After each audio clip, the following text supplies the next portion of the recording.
Olá pessoal, boa noite. Estamos iniciando o nosso primeiro podcast do Mata Sul Podcast. E com vocês, eu aqui, Everton Lira, e ela, Amanda Vidal, aqui, né, com o nosso primeiro Mata Sul Podcast, tá certo? E para brilhantar como primeiro episódio para vocês, nós não poderíamos deixar passar o dia 2 de abril. O que é que a gente tem no dia 2 de abril, Everton? Isso mesmo, Amanda. No dia 2 de abril, nada mais, nada menos, é comemorado a nível mundial o Dia do Autismo. E em comemoração a esse dia, estamos aqui, né, padronizados de azul, que é uma cor que ela foi escolhida para esse dia, para vivenciar o mês de abril também. A gente vai entender daqui a pouquinho mais o que é isso, como que foi a escolha desse dia, como que foi a escolha dessa cor, por que é azul e não rosa, né? Daqui a pouquinho a gente vai entender melhor com duas pessoas que têm um domínio muito bom a respeito do assunto, né, Amanda? Exatamente. E como convidadas, né, para estar aí debatendo com a gente esse assunto, nós convidamos a Suziane, certo? Ela é formada em Pedagogia e Psicopedagogia pela Unifavest e agora está concluindo a sua especialização, que são duas, inclusive, uma em ABA e uma em TEA, né, que é o transtorno do espectro autista. Isso mesmo. E além da Suziane, a gente tem também aí a Alcione Ramos, formada, gente, em Psicologia pela UFPE e também ela é pós-graduada em Análise do Comportamento aplicada ao autismo. E ela já trabalha aí diretamente com autistas há pelo menos 8 anos. E agora a gente vai passar a palavra para elas, né, Amanda? Para que elas possam dar um oi aí pro pessoal. Oi, pessoal, boa noite. Olá, pessoal, boa noite. É um prazer estar aqui com vocês. Ótimo.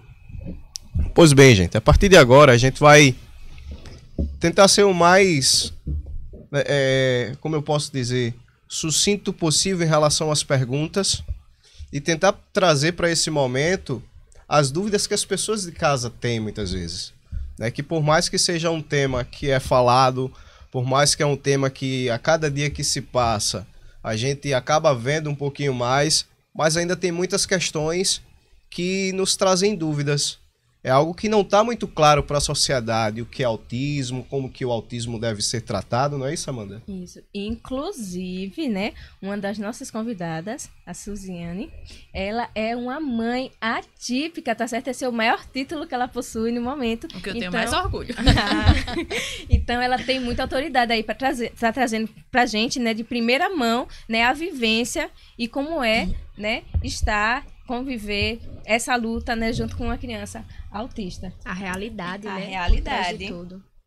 Isso mesmo. Acho que a gente poderia passar para a Suziane agora. Suziane, desculpa.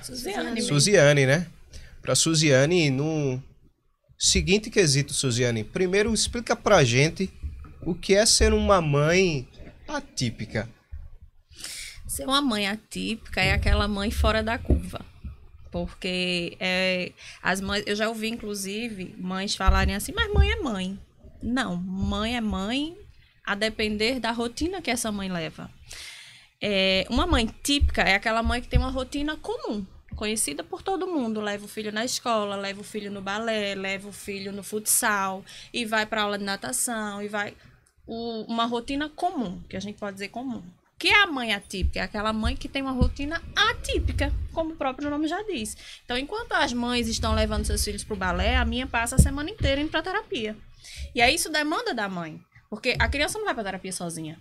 Então, os meus horários de trabalho precisam se encaixar nos horários da terapia dela. Eu não tenho uma rede de apoio, que é um agravante, porque a família que tem uma rede de apoio já é, queria eu, sabe? Então, assim, quando a gente fala que a gente é mãe atípica, é a nossa demanda que é um pouco diferente da mãe comum, da mãe típica, da mãe que tem uma vida com menos corres que nós. Eu acho que, para além até do cotidiano, não é, Suziane? Eu acho que até as expectativas com relação aos filhos são atípicas, comparado com mães comuns, né? Então, assim, eu trabalho com autismo e eu convivo com bastante famílias. E eu vejo que, por exemplo, eu tenho família que o que a mãe mais sonha, assim, pro filho ou pra filha é que ela tem independência. Independência de tomar banho só, sabe? Independência de se trocar sozinha. Enquanto mães típicas sonham que os filhos sejam médicos, advogados, não sei o quê, eu tenho mães típicas que sonham que o filho tenha um amigo. um amigo que possa dizer, não, esse é o melhor amigo do meu filho. E realmente eles são amigos, eles convivem, eles interagem, eles socializam, sabe? Então, assim, tudo dentro não só na rotina, mas até nas expectativas, nos sonhos que as mães têm, é tudo atípico. É tudo diferente. Entendi. Então, se você é mãe de um autista, você tem esse título de mãe atípica, né? Na verdade é uma... Não só de autista, qualquer especificidade que a criança tenha, a mãe é chamada de atípica. Exatamente por não ter essa rotina, né, certinha, igual as outras famílias têm. Isso. Pois bem. Então Amanda, vamos só para deixar claro aí, né? Vamos explicar inicialmente o que seria uma criança autista. Isso aí. O autismo, ele é o transtorno, na verdade, do espectro autista. Ele é um transtorno global do desenvolvimento que afeta as crianças e afeta algumas áreas do desenvolvimento da criança. Antes eram descritas como 3 áreas, né? Que era comportamento, comunicação e socialização. Hoje se entende que socialização depende muito de comunicação. Então está dividido em 2 áreas agora, comportamento e comunicação, sabe? E aí isso afeta a criança num nível que, sabe, aqueles estereótipos que você imagina quando fala de autismo? De uma criança lá isolada no canto dela, que não fala com ninguém e que fica só mexendo as mãozinhas, ou então fica lá só pensando, e você pensa, talvez ela esteja pensando numa coisa extraordinária, talvez ela só esteja lá no cantinho dela e tal. E muitas vezes essa criança é deixada ali no cantinho, principalmente enquanto pequena, por exemplo, num jardim de infância ou algo assim, ela é mais deixada lá no cantinho, enquanto a professora lida com as demais crianças. E aí esse transtorno afeta elas de forma que trazem um déficit grande, tanto no relacionamento social quanto na fala. Tanto é que o principal caminho para o diagnóstico é porque a criança tem 2, 3 anos, 4 anos e ainda não fala. E aí os pais vão investigar o que está acontecendo, né? A partir disso, da comunicação. E aí afeta também diversas áreas, mas ele se apresenta de formas diferentes, sabe? A magia do autismo, ele é um espectro, e dentro desse espectro ele pode se apresentar de formas diferentes em cada pessoa. Aí a gente costuma dizer, nenhum autista é igual. Cada um é único, E é por isso que é tão difícil. Hoje eu não acho mais tão difícil diagnosticar, mas já foi muito difícil diagnosticar, porque ainda era uma questão, até para os médicos, os neurologistas, eles ainda era uma questão assim, uma incógnita para eles. Hoje, graças a Deus, a gente tem informação na palma da mão.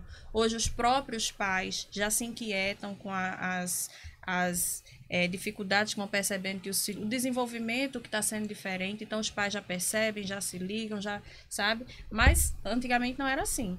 Quando eu comecei minha trajetória com autismo, foi justamente o inverso disso, porque a minha filha é uma menina.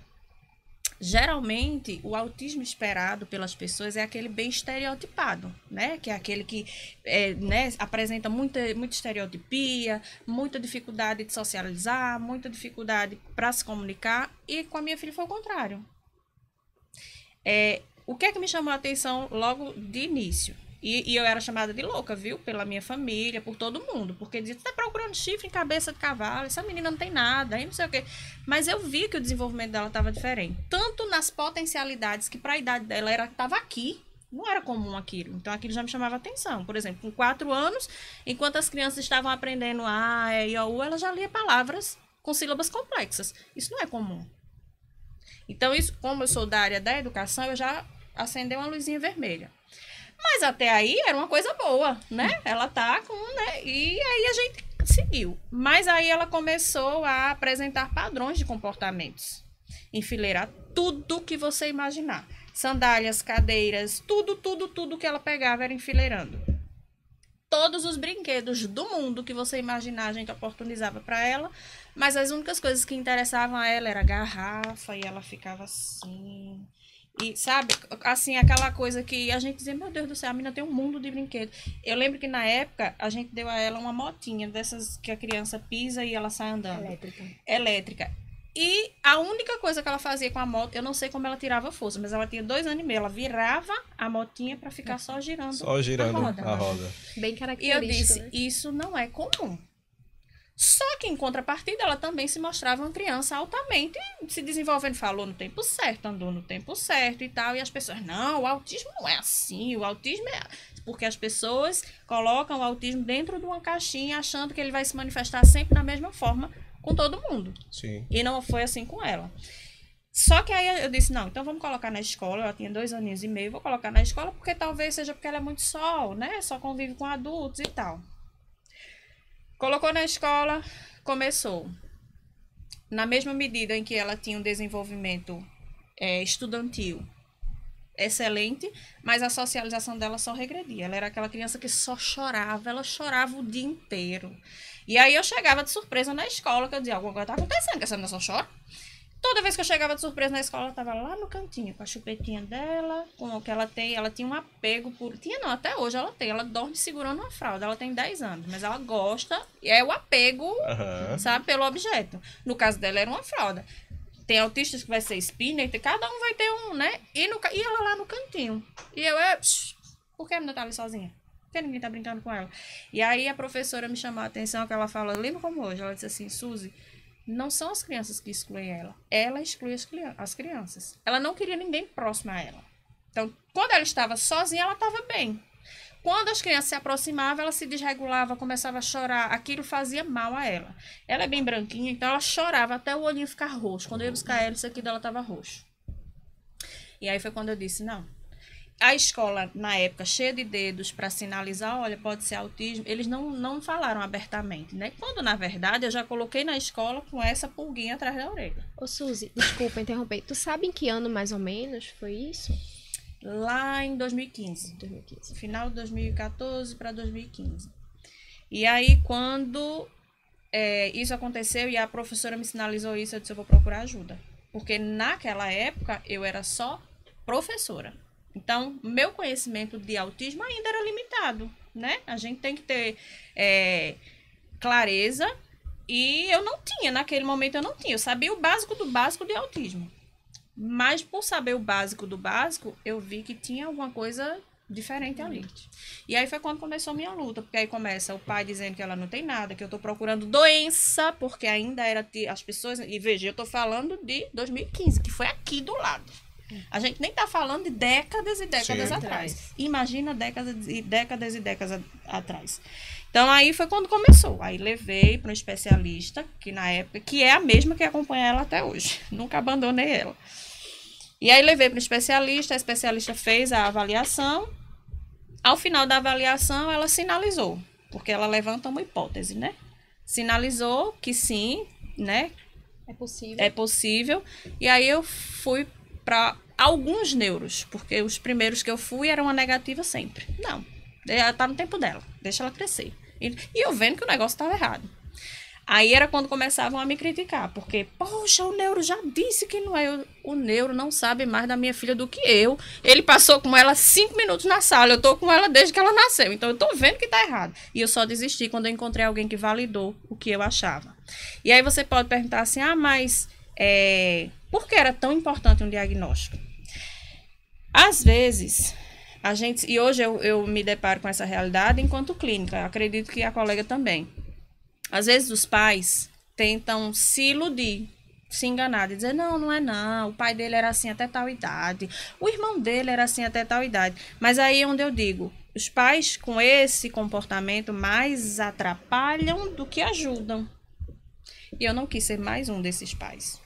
E aí quando saiu o diagnóstico, aí esse pessoal mais antigo, né, minha mãe falava assim, mas não precisa estar dizendo a ninguém não, para não, eu quero que todo mundo saiba, que é para saber lidar com ela. E daí diante desandou o negócio, meu filho, eu comecei a estudar porque o meu conhecimento era muito limitado. E para as escolas, para toda a vivência dela, eu precisava saber para eu discutir com as pessoas com conhecimento de causa, porque senão a gente é dobrado, colocado no bolso e fica por isso mesmo. Entende? E foi aí que começou a minha luta. Aí eu comecei a estudar. A princípio eu não tinha intenção de clinicar. Por isso que eu tenho pouco tempo clinicando, porque eu não tinha intenção, realmente. Foi por muita insistência de onde eu trabalho agora que a gente passou a atuar na área. Mas a princípio era só para ela mesmo. Meu conhecimento era para ela. Mas aí eu vi que era inútil. Um conhecimento que é só seu. Para quê? E aí eu comecei a fazer vídeo nas redes sociais. Ela hoje faz vídeo explicando o autismo. Inclusive, a gente já está preparando material para soltar no dia 2, porque ela é uma criança muito falante. Então, hoje ela disse assim, mamãe, o dia 2, que a gente tava fazendo material, ela disse, mamãe, tu vai soltar isso hoje? Eu disse, não, filha, só no dia 2, por conta da conscientização do autismo. Ela disse, mamãe, a gente devia ter incluído uma frase nesse vídeo. Eu disse, qual? Ela disse, pessoas, tem autistas que falam bem pouquinho, tem autista bem falando, feito eu. Então, assim, a gente precisa entender que o espectro vai se manifestar de formas diferentes para cada criança, cada um vai ter uma realidade, mas não é porque ela é falante que ela não tem também as dificuldades dela. Entende? Então, é importante enfatizar isso. Exatamente. Porque, às vezes, muitas pessoas podem olhar para a Suziane e até mães atípicas, mãe de autista também, talvez olhe e diga, mas para ela é fácil, porque a filha dela tem só autismo, ela tem algum outro diagnóstico? Não, normalmente só autismo, vem acompanhado, até né? aqui só autismo. Inclusive, ano passado foi investigado ainda sobre TDAH, mas o neuro não validou, Superdotação, investigou não. A gente até fez lá atrás, mas não deu. Deu QI um pouquinho acima, mas não deu superdotação. Mas eu não refiz esse teste mais, não. Certo. Aí as pessoas olham e falam, nossa, sua filha fala tudo, ela consegue se comunicar, ela até é acima da média na escola. Como você pode dizer que a sua vida é tão difícil assim? Vem comparar com a minha, não sei o quê. Mas é importante o que a Suziane disse, não é porque ela é verbal, não é porque ela fala que ela não tem as dificuldades dela, Sim. sabe? Então, assim, ela tem os mesmos direitos que qualquer outro. E a gente nunca pode minimizar o esforço do outro, independente de qualquer coisa, sabe? E é muito importante ter aqui uma pessoa que vive, que convive, sabe? Não só que trabalha, porque eu costumo dizer, eu tenho mães que é uma carga pesada, sabe? É uma carga pesada. Eu atendo crianças com nível de suporte 3. O espectro do autismo, ele é definido em níveis de suporte. E ele é um espectro, né? Então, a criança, ela pode variar entre esses níveis de suporte. Então, a filha da Suziane, ela poderia, sei lá, estar no nível de suporte 3 e com tratamento, terapia adequada, ela transitar até o nível 1. Isso é a magia, né, do autismo. Eu achei isso incrível. E a mesma coisa ao contrário. A criança pode transitar do 1 para o 3. Mas, assim, eu atendo crianças de nível de suporte 3. E é uma rotina pesada, sabe? É frustrante para a mãe, que também lá na barriga idealizava, tinha sonhos para a filha, sonhava em ir pro salão juntas e fazer cabelo, fazer unha, não sei o que, quando descobriu que era menina. E aí, quando descobriu o autismo, isso vem como uma pedra forte, assim, em cima delas. E é uma carga pesada, porque além do luto, né, por não realizar aquele sonho que inicialmente ela tinha, aquela idealização do filho perfeito, ela ainda vai ter que lidar com tantas outras coisas pro bem e para buscar o melhor desenvolvimento do seu filho a partir daquele momento. E às vezes isso é tão pesado, isso é tão cansativo. E as mães chegam e dizem, eu me sinto tão mal, porque às vezes tudo que eu queria era que isso acabasse, sabe? E eu digo, você tá sendo a melhor mãe do mundo, porque você tá dando tudo de si. E eu chego aqui, eu passo 2 horas com essa criança. E pra mim é cansativo passar 2 horas com essa criança. Imagina pra você, que é uma carga horária de 24 horas. Só que aí, chega um belo dia, essa mãe resolve ir no mercado com sua criança. E chega no mercado e, como qualquer outra pessoa, cada um tem seus dias. E uma criança atípica, você não sabe o que pode ser gatilho para uma desorganização, por exemplo. E essa criança chegou no mercado, fez a listinha de compras dela, pegou tudo direitinho, botou no carrinho, passou no caixa. Quando chegou no caixa, ela viu a compra de um outro cliente. E ela queria pegar as compras do outro cliente. E aí a mãe, não, esse aqui não é seu, o seu é esse aqui, vamos pegar o seu, deixa o dele, não sei o quê. O outro cliente chegou, solícito, não sei o quê, falou com ela, não sei o quê. A mãe conseguiu que ela soltasse a feira do outro cliente e direcionou ela para a saída. Antes de conseguir levar a criança para o carro, a criança se desorganizou. E ela se jogou no chão, e ela chorou, e ela gritou. E se desorganizou bastante, chorou bastante. E aí as pessoas, a mãe já fica desconfortável nessa situação. Porque as pessoas que estão em volta já começam a olhar. Aí a mãe já fica nervosa. Vamos, filha, vamos pro carro, vamos aqui, tem isso, tem aquilo, não sei o quê. Tenta organizar a menina. E aí passa uma bela criatura do lado e diz assim, não sei por que traz esse tipo de criança. Devia ficar em casa. A mãe ferveu. E ela é uma mãe tranquila, que normalmente ela deixa passar as coisas, mas dessa vez ela não deixou, não. E assim, ela chorando, ela disse, por que eu devia deixar minha filha em casa? Porque ela é atípica, eu tenho que esconder e trancar ela dentro de casa? Será que ela não tem direito de sair pra fazer compras? Você sabia que ela tem autismo?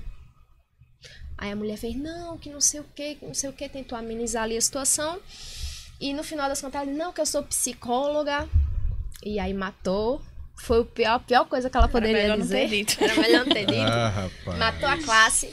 Mas assim, uma mãe que já sofre uma rotina pesada, uma carga pesada até dentro de casa às vezes, no lidar com seu filho é algo pesado, ainda tem que lidar com o trabalho fora de casa, porque muitos pais não podem se dar o luxo de largar o emprego e se dedicar unicamente ao filho. Então, assim, eles trabalham fora, trabalham em casa 24 horas com o filho, ainda são especialistas porque eles buscam conhecimento, eles estudam para aprender a lidar com os filhos. Imagina você ser pai e outra pessoa saber lidar com seu filho melhor que você? Você não pode aceitar um negócio desse. Eu queria fazer só 2 adendos na sua fala. Primeiro, a questão da fala, que foi outra coisa que me chamou a atenção, que apesar da minha filha falar no tempo certo, eu tô referenciando minha filha porque eu não vou estar referenciando os meus pacientes, meus atendidos. E ela eu posso falar. A fala da minha filha aconteceu no tempo certo, mas não era uma fala funcional. Então, é uma coisa que eu acho importante a gente sinalizar aqui, principalmente para quem está assistindo, para prestar atenção nessas falas. Falou no tempo certo, mas é uma fala funcional? O que é uma fala funcional? É quando a criança fala com autonomia, ela desenvolve um diálogo. Não era o caso da minha filha. Ela falava com ecolalia, que é a repetição de frases. Ela pegava as falas, na época ela tinha um hiperfoco em Turma da Mônica. Então, todas as falas dela eram do desenho. Encaixavam na conversa? Encaixava, mas não eram falas dela. Então, ela não tinha uma fala funcional, que também me chamava a atenção. E essa outra questão aí que você falou dessa situação, né, do supermercado, a gente fala muito em preconceito, e às vezes a gente esquece que o preconceito, a maioria das situações vem de onde? Nas escolas. Mas são crianças. Essas crianças são criadas por adultos preconceituosos. Eu não sou preconceituoso. Quando você é capacitista e você acha que... Por exemplo, eu escuto muito, tua filha é autista, mas é bem levinho, né? Hoje eu aprendi a responder assim, diplomaticamente, digamos assim. Mas eu já respondi muito ríspido em algumas vezes, até a gente ir aprendendo a lidar com a ignorância das pessoas também. Hoje, eu entendo que além de todas as questões como mãe que a gente tem que lidar, a gente também tem a atribuição de educar a sociedade. Então, eu não posso educar a sociedade se eu estiver sempre batendo de frente com eles. Então, por conta disso, eu refiz os meus discursos e quando eu escuto, eu digo... não tão levinho, talvez para você que não lide com ela no dia a dia. Não que a minha filha seja uma carga de jeito nenhum, nem imagino mais minha vida sem ela. Eu sou o que eu sou hoje por conta dela. Como eu disse, o título que eu mais me orgulho de ter é o de mãe, independente de atípico ou não. Mas aí são questões que entristecem a gente. Por mais que você tenha uma casca, minha mãe brinca dizendo, tu criou uma casca. Hoje eu tenho uma casca, hoje não é qualquer coisa que me derruba, não. Isso é bom. Mas não é do dia pra noite que isso acontece, né? Quantas vezes eu fui ferida, fui machucada e fui englutindo isso pra não respingar nela, pra ela achar que tava tudo bem, e depois eu me trancava no banheiro e chorava. Mas assim, até a gente chegar nisso é muita terapia, porque é importante que as famílias também façam terapias, mas quando a gente fala em, os pais, eu me especializei porque na época eu não tinha dinheiro para bancar todas as terapias dela. Então eu tive a ilusão, porque é uma ilusão, que em algum momento isso não funciona mais, porque o filho não enxerga você como terapeuta, ele enxerga você como mãe. Então em algum momento não funcionou. Por muito tempo funcionou, assim, principalmente na fase de alfabetização dela, eu estimulei muito em casa, obviamente muito orientada também pela psicopedagoga dela, mas em algum momento a própria psicopedagoga dela disse, tu só vai até aqui, agora é daqui pra lá é comigo. Mas assim, é um acompanhamento que é caro, é dispendioso financeiramente, a gente não consegue, é uma luta constante com o plano de saúde, quando se tem plano de saúde. Então a realidade do autismo não é bonitinha. Não é realidade, ó, não é. Por mais nível 1 que seja, eu tenho histórias aqui, porque eu não quero trazer essas histórias, porque eu não quero trazer só a parte feia do autismo, a parte triste. E acredite, a parte triste do autismo não é o autismo, não é a criança. É o que está em volta. É a sociedade. Suzy, eu tenho uma pergunta para você.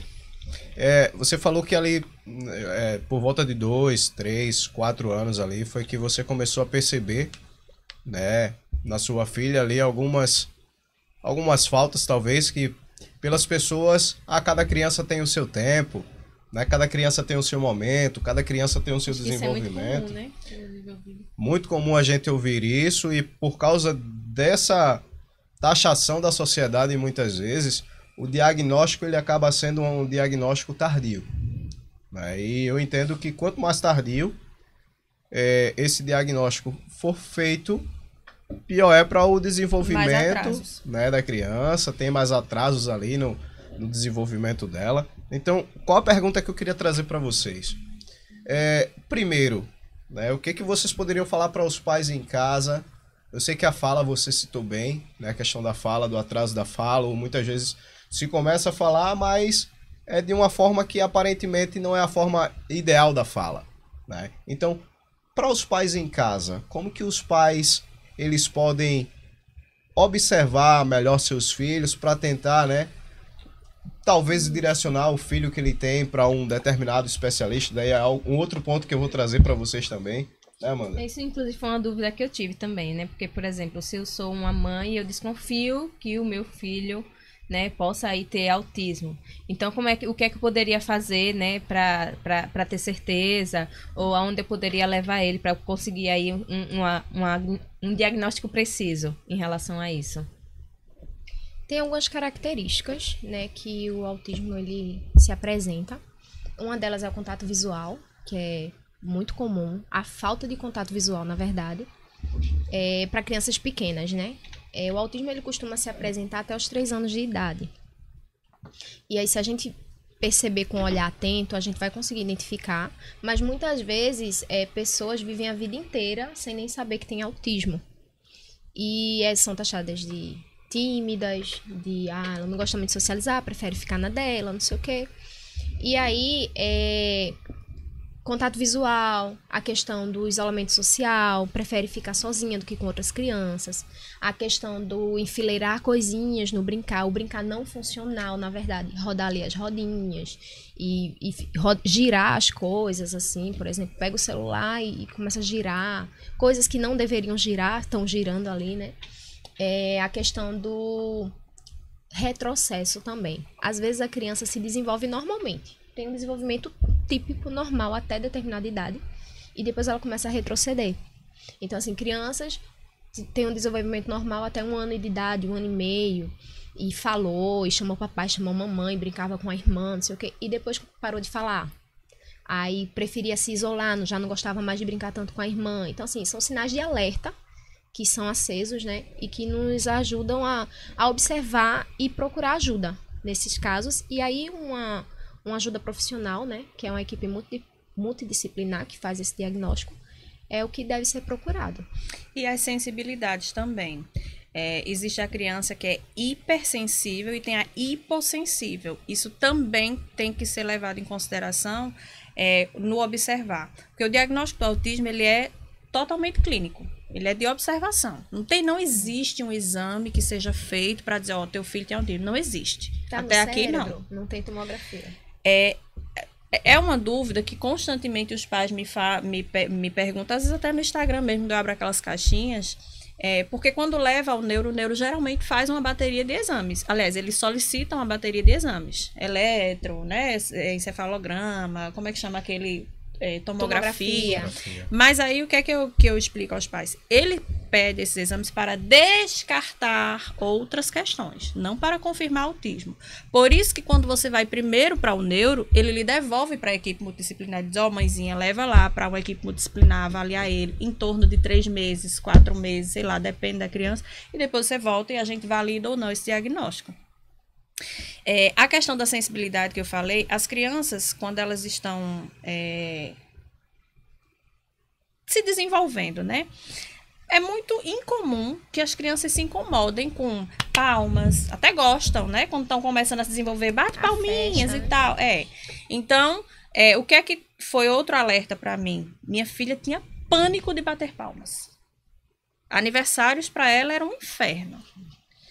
E eu, meu Deus do céu, eu fazia cada festão e ela não aproveitava nada. E aí eu ficava frustrada, eu chorava, eu dizia, meu Deus do céu, eu fiz a festa só pros outros, porque a menina não brincou, não pula-pula, não fez nada, ela não fazia nada. Quando todo mundo ia embora, aí ela queria. Quando a gente já tava desmontando, aí ela queria. Então, ela fazia assim, ó, e se desregulava completamente. Essa é a criança hipersensível. Mas tem a criança hipossensível, que é aquela criança que não sente nada. Cai, se machuca, nem percebe que arranhou, que cortou, que... Isso também é um alerta. Entende? Então, além da questão, porque a gente ouve muito falar que sinais de autismo é socialização, é fala, mas são sinais sutis que só a gente vai ver no dia a dia. Por isso que é importante quando chega no consultório, olha, doutor, eu vejo isso, eu percebo isso. E a gente precisa ser validada. É uma coisa que é muito triste, alguns profissionais, porque infelizmente em todas as áreas tem profissionais e profissionais. Infelizmente em todas as áreas. Inclusive na saúde. E aí eu passei por alguns neuros que até desdenhava do que eu falava. E obviamente eu nunca mais voltava lá. Mas são sinais sutis. Quando é um autismo, nível 1 de suporte, nível 2. Porque quando é nível 3, é tão claro que às vezes você não precisa nem... Faz porque é praxe, né? Mas é muito claro. Quando é um nível 3, é muito claro, né? É uma criança muito estereotipada, com muito comprometimento.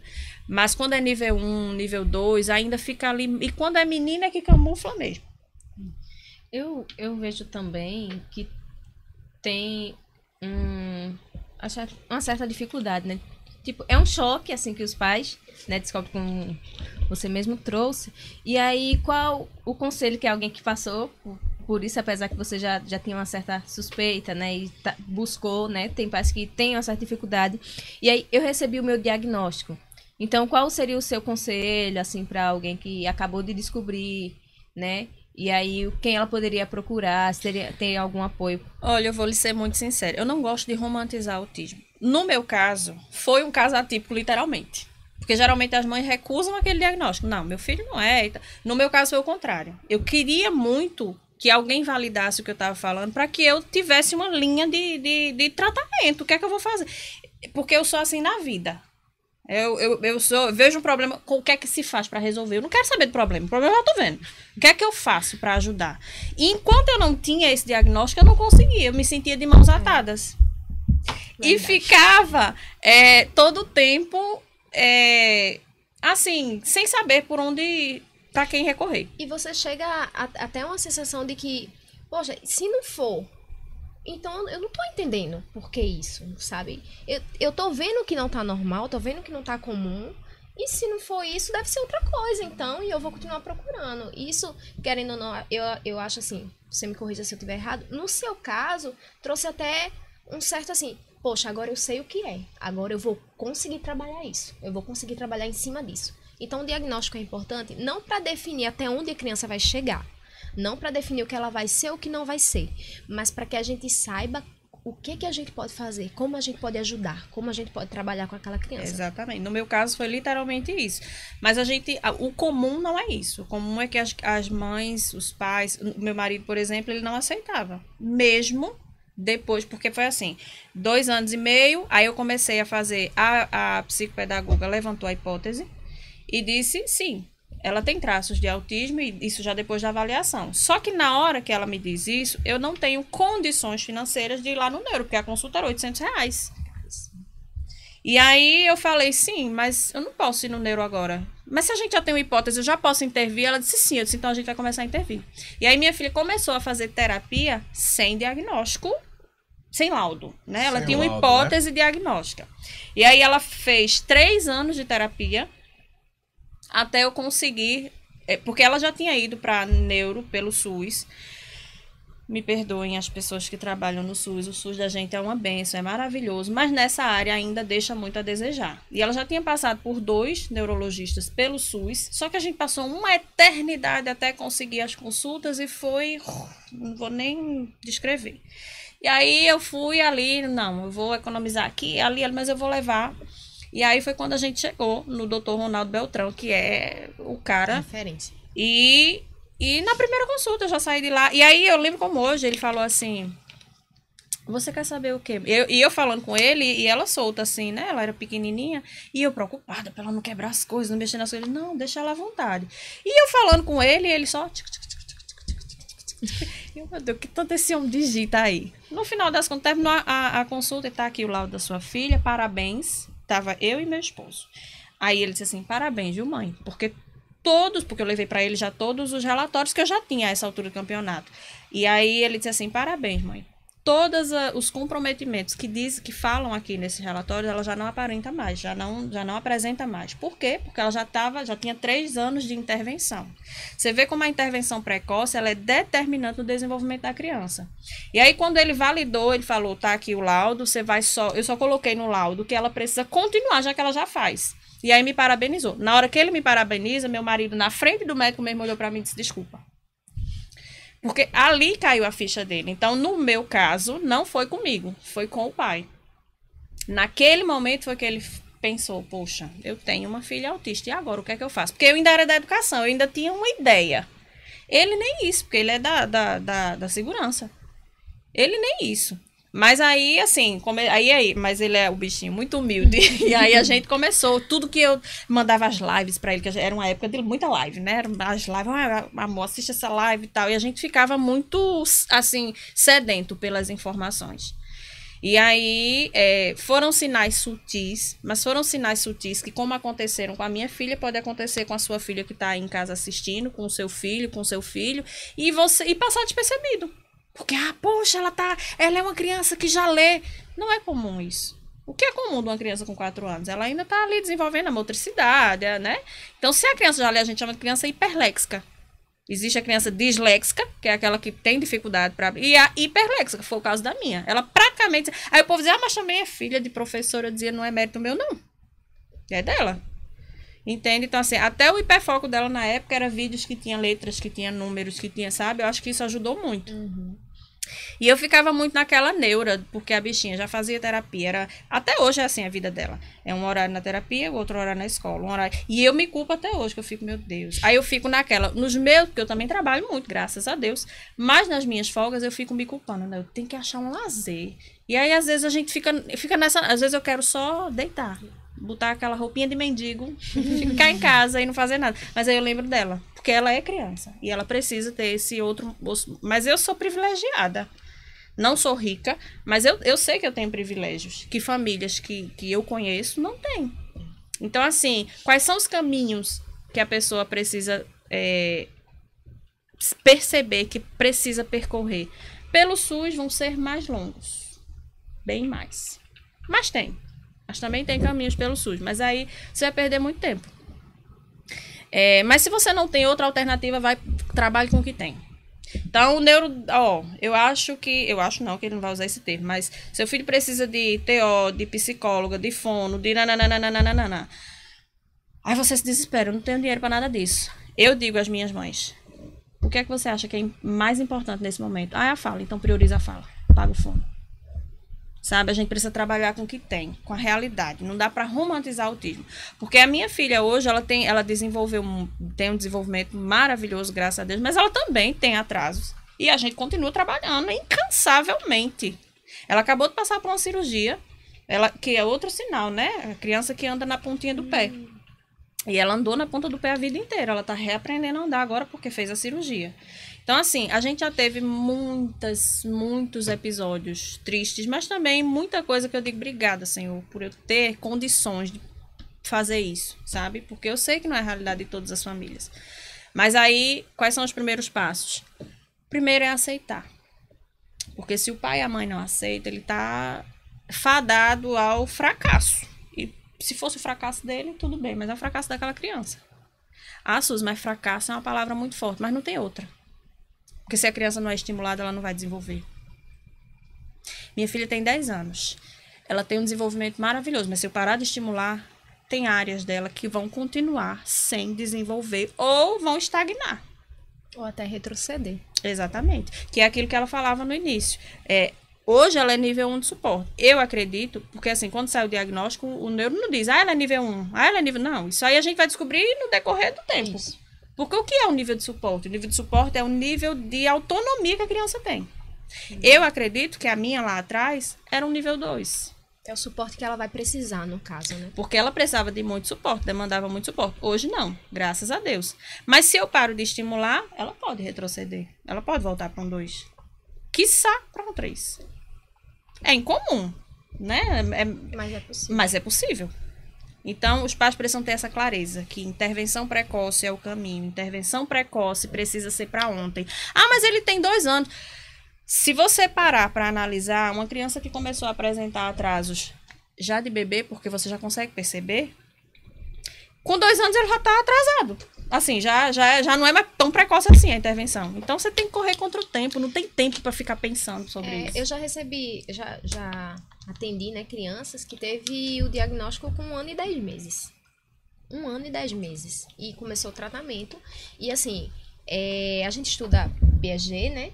Vê ali o nível de desenvolvimento das crianças e a gente sabe que tem janelas de aprendizado. O que são janelas de aprendizado? São períodos da vida em que você tem mais facilidade para aprender determinadas coisas. Isso não significa que depois que aquela janela se fecha, você não vai aprender.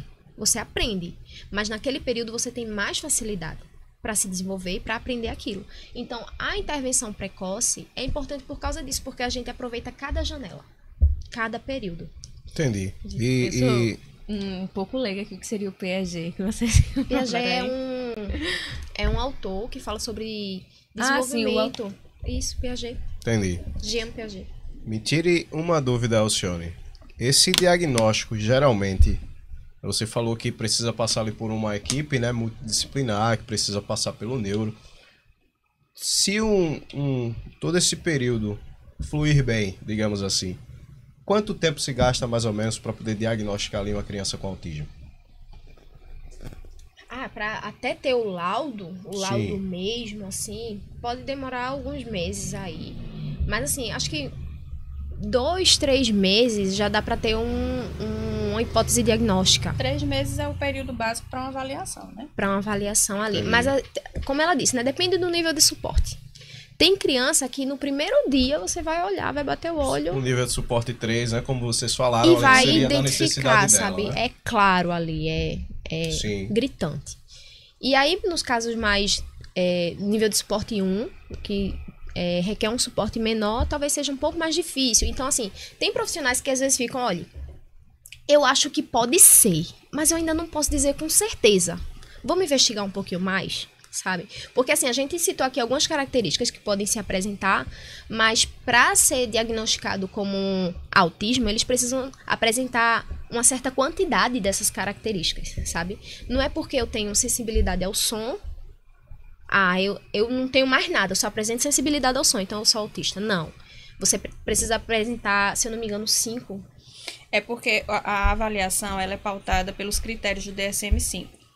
Então, lá no DSM-5, ele vai ter os critérios. Acho que são 5. 5. No mínimo critérios. 5 você precisa Então, apresentar. para a criança, para a gente levantar a hipótese para autismo, ela precisa manifestar a maioria desses critérios.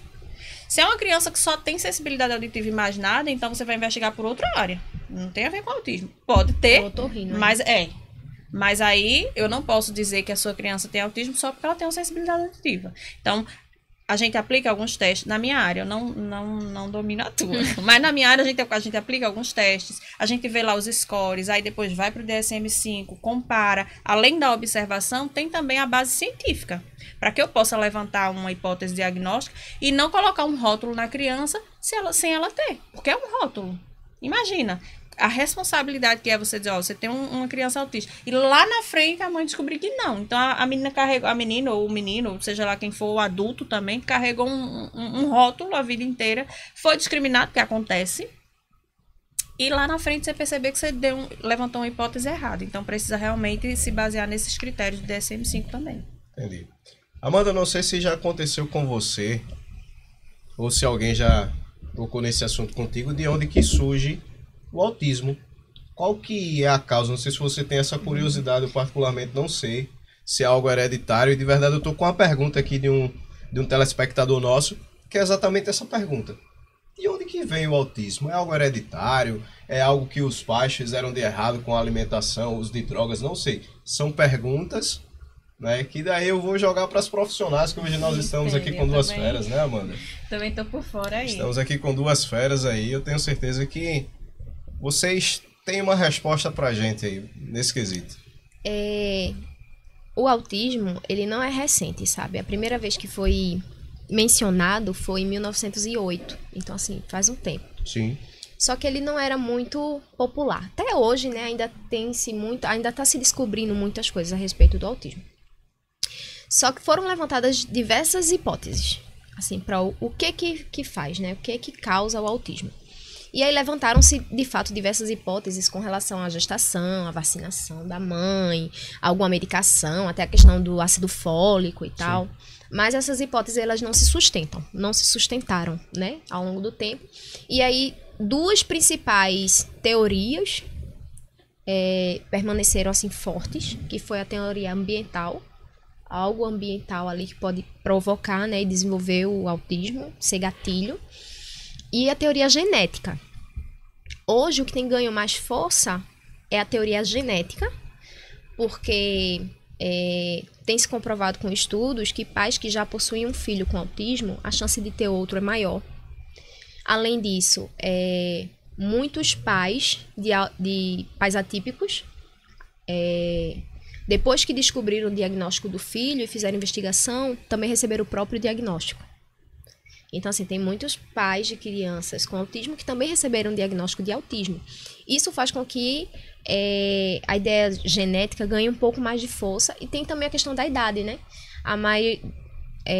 De acordo com algumas pesquisas, uma boa parte de filhos de pais mais velhos, pessoas de mais idade, acima dos 40 anos, tinham autismo também. Tá meio que tem uma predisposição maior de...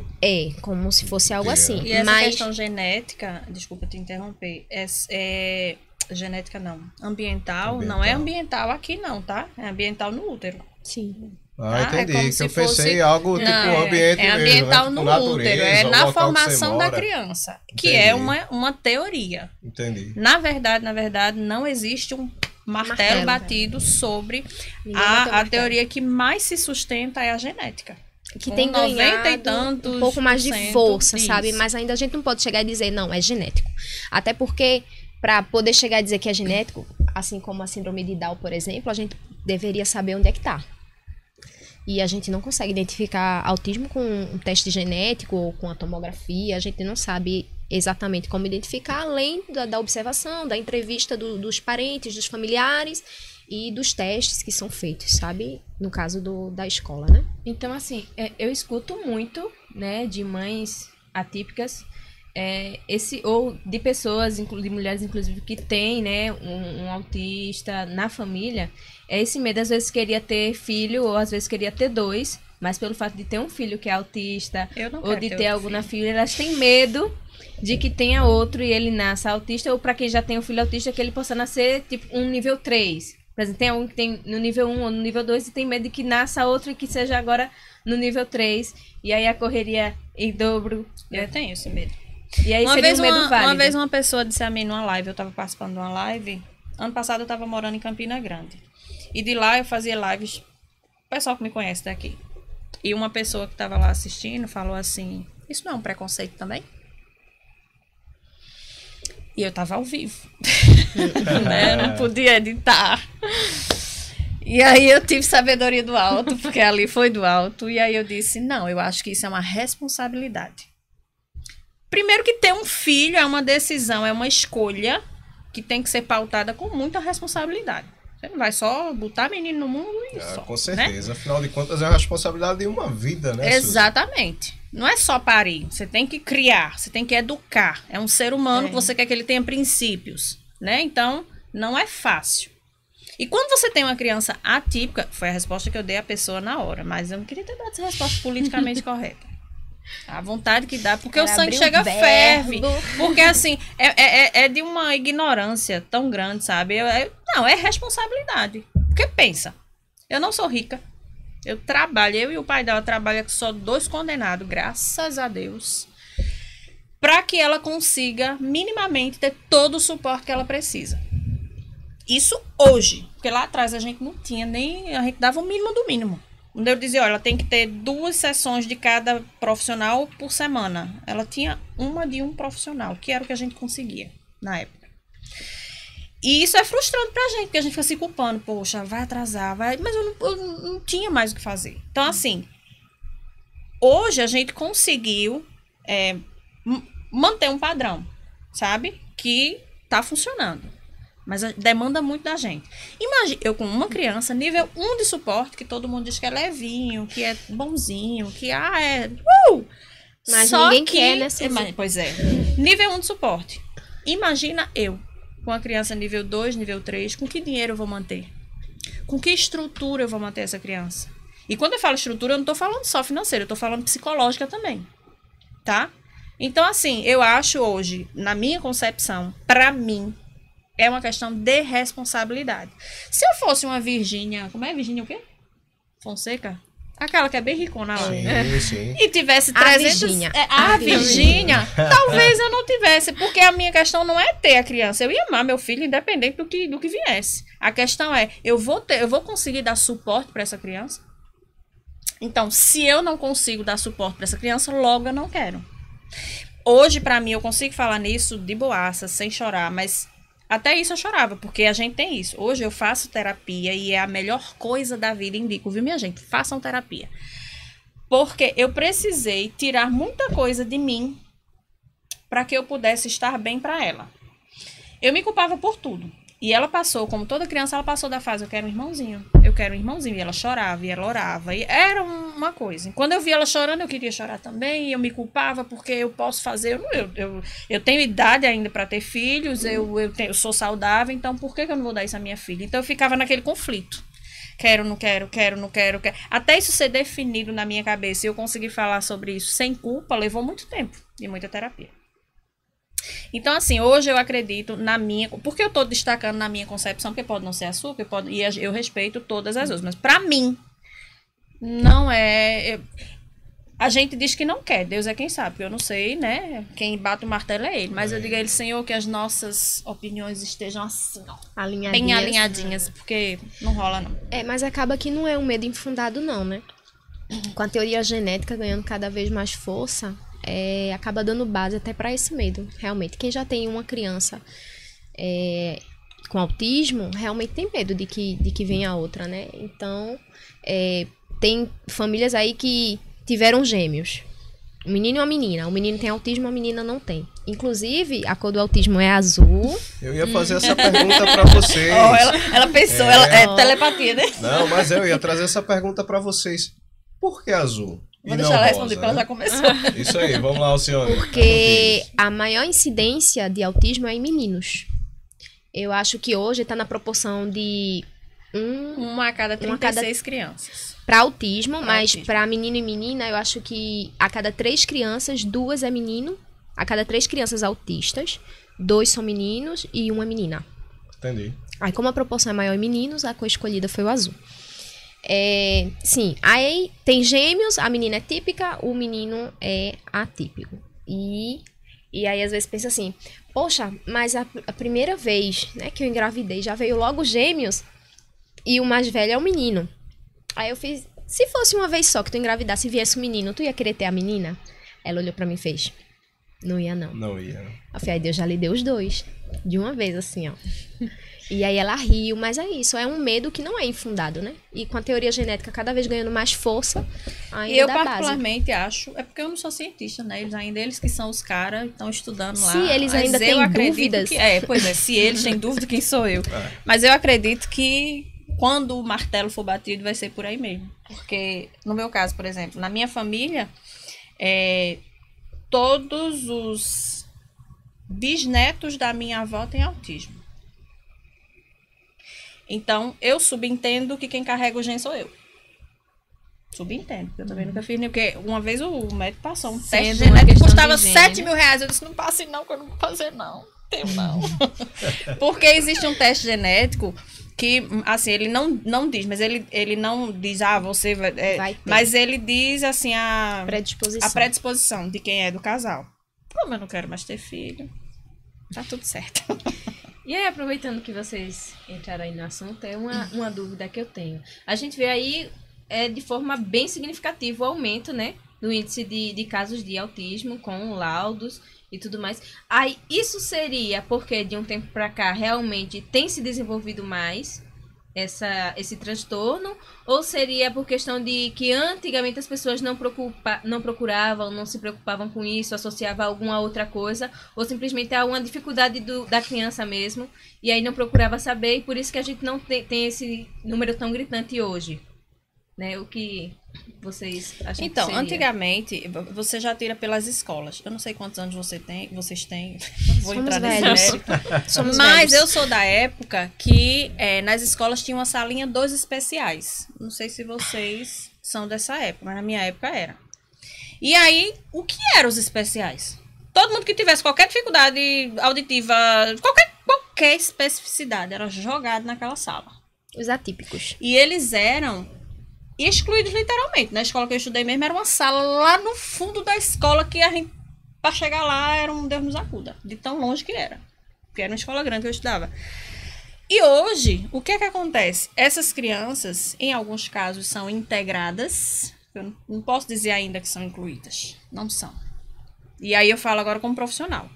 Porque é muito tiro, porrada e bomba nas escolas para que as nossas crianças tenham o mínimo. Sabe? Então, eu acredito que antigamente as pessoas eram assim. O autismo já existia, óbvio, mas ninguém sabia o que era. Então, era a criança doidinha. O filho de fulano é doidinho. É diferente. Porque era esse termo que eles usavam. É estranho. É estranho, é doidinho, é maluco. E dizia isso para as crianças. E eles eram, como é que chama? Faziam Motivo de chacota chacota com eles na escola, assim. E isso foi perdurando por muitos anos. Graças a Deus, a informação foi chegando e as pessoas foram começando a identificar, que é aquilo que a gente estava falando no início. Mas é importante a gente também falar da banalização. Porque eu estou percebendo, e aí é uma opinião minha, não estou falando nem como profissional, nem eu estou falando minha opinião. Eu acredito que também está acontecendo uma banalização do autismo. Tudo agora é autismo. Então a gente tem que ter cuidado com isso. É igual TDAH, né? Tudo agora é autismo, tudo agora é TDAH. Então a gente tem que ter cuidado porque quando eu coloco todo mundo no mesmo pacote, além da questão dos rótulos, que a gente já tinha falado aqui, tem a questão do tirar o direito de quem de fato precisa daquilo ali. Entende? Então, assim, é o que eu falei de profissionais e profissionais. Existem pessoas que têm mais responsabilidade nessa avaliação, mais critérios, são mais, sabe? Mas também tem gente que é de bolo e vai, sabe? E a gente está vivendo esse momento, que é importante, assim, acender as luzes vermelhas e piscar quando a criança tem alguma dificuldade, alguma especificidade que está sendo gritante, mas também é importante que os pais tenham esse discernimento de entender que em alguns casos isso não vai se aplicar. Que é aquilo que ela falou. Nem sempre uma criança que tem dificuldade auditiva é autista. Nem sempre uma criança que está andando na ponta do pé é autista. Então, assim, a gente precisa realmente levar em consideração os critérios e fazer essa avaliação de forma séria, de forma responsável.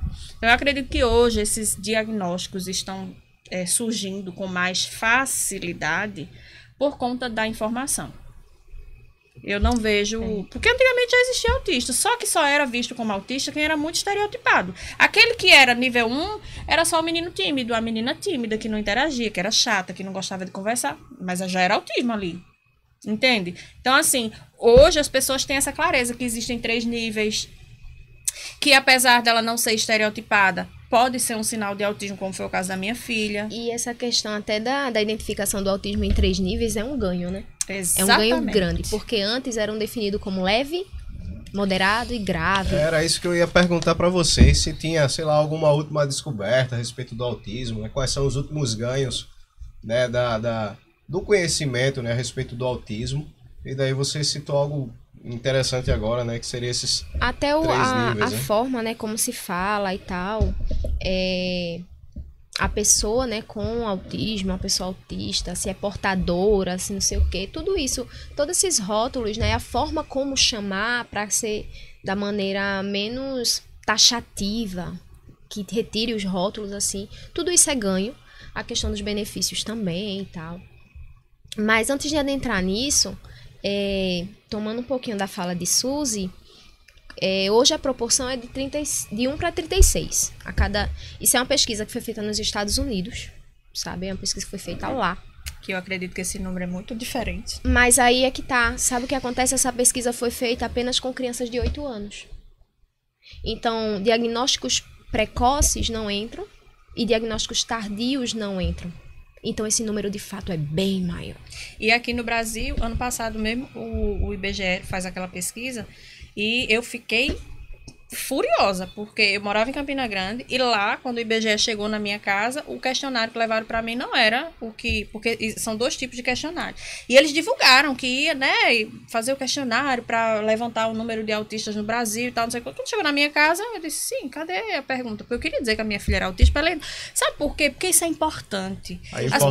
A informação é importante. Por isso que eu digo, eu acho que eu sou uma mãe diferente.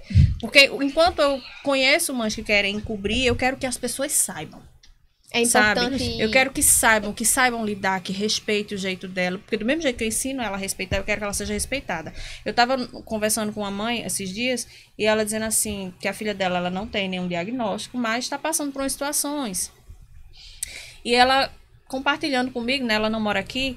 E a gente conversando por telefone, ela dizendo assim, Suzy, eu não sei mais o que é que eu faço, porque as meninas fazem isso, fazem aquilo com ela, mas aí eu fico criando momentos em casa para trazer essas meninas para cá e não sei o quê, e fico ensinando a ela a agir como as meninas gostariam. Eu disse, olha, eu não tenho autoridade nenhuma para interferir no teu maternar, mas eu vou dar a minha opinião do meu maternar, comigo é o contrário.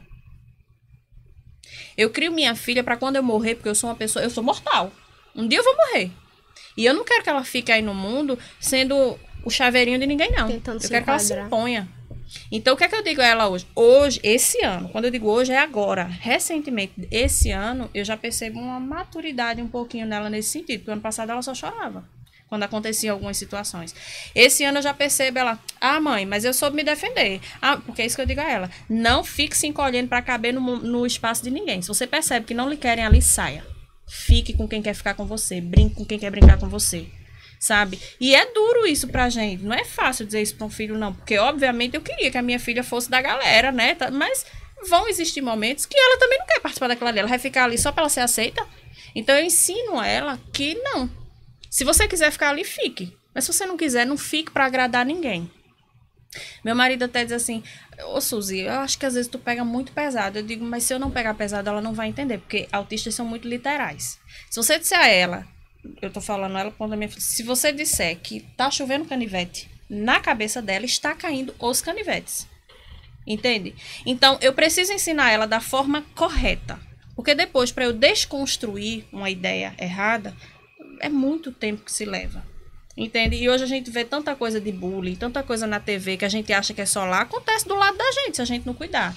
Então eu preciso orientar ela com essas questões, sabe? Então é muito difícil também pra gente nesse sentido, porque a gente dá a orientação, mas a gente sofre. Não sei se vocês, inclusive, e traz isso aí que você apresentou agora, já ouviram, porque antes, quando algum colega... Normal, né? Mas fazer alguma brincadeira, aí o outro fala, isso é doido. Mas ultimamente o que eu tenho escutado é, oxe, esse menino é autista, liga não. Pra alguma brincadeira, pra alguma coisa que ele faz, né? Que é um pouco diferente, falar, ele é autista, como se fosse uma coisa banal. E aí a gente vê o outro extremo, né? O da banalização. Usa, né, o autismo como adjetivo. As pessoas acham que é engraçado. Não tem graça nenhuma. E é isso que eu digo, assim, às vezes eu não tenho muito paciência mais, sabe? Eu já passei por fases, por estágios. Hoje eu consigo selecionar. Peraí, na hora eu penso, essa pessoa merece uma explicação? Merece. Então aí eu respiro fundo, conto até 10, explico gentilmente e tal. Mas se aquela mesma pessoa depois faz a mesma coisa, aí... Sabe? Porque às vezes é dentro da família, às vezes é no meio dos colegas. A gente, os amigos da gente que conhece, que sabe já de tudo. E eu não tenho paciência mais para essas coisas, sabe? Eu acho que a gente não tem tempo mais para isso.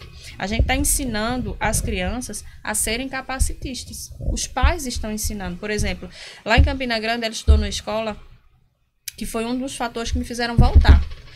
Ela estudou numa escola que aconteceu uma situação e aí eu fui conversar com a mãe do coleguinha.